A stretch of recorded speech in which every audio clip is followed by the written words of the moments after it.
ದೆಹಲಿಯಲ್ಲಿ ಮತ್ತಷ್ಟು ಹೆಚ್ಚಾದ ನೀಟ್ ಕಿಚ್ಚು. ನಿನ್ನೆ ಮೊಟಕುಗೊಳಿಸಿದ್ದ ಸ್ಥಳದಲ್ಲೇ ಇಂದು ರಾಹುಲ್ ಪ್ರತಿಭಟನೆ. ಕಪ್ಪು ಬಟ್ಟೆ ಧರಿಸಿ ಸಂಸತ್ ಆವರಣದಲ್ಲಿ ಪ್ರೊಟೆಸ್ಟ್. ನೀಟ್ ವಿದ್ಯಾರ್ಥಿಗಳ ಮೇಲೆ ನಡೆದ ಹಲ್ಲೆಯ ಭೀಕರತೆ ಬಿಚ್ಚಿಟ್ಟ ರಾಹುಲ್. ಒಂದೊಂದು ದೃಶ್ಯದ ದಾಖಲೆಗಳ ಅನಾವರಣ.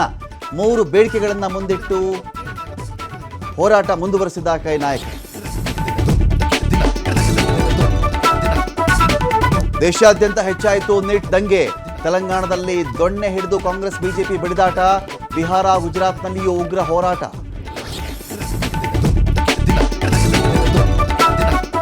ರಾಜ್ಯದಲ್ಲೂ ಕಾಂಗ್ರೆಸ್ ಬಿಜೆಪಿ ಮಧ್ಯೆ ನೀಟ್ ಗಲಾಟೆ. ಬಿಜೆಪಿ ಶಾಸಕ ಬಿಪಿ ಹರೀಶ್ ಮೇಲೆ ಮೊಟ್ಟೆ ಎಸೆತ.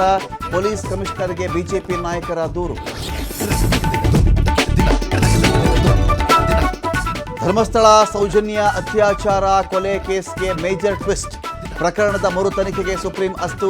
ಸಿಬಿಐಯನ್ನ ತರಾಟೆಗೆ ತೆಗೆದುಕೊಂಡ ಕೋರ್ಟ್.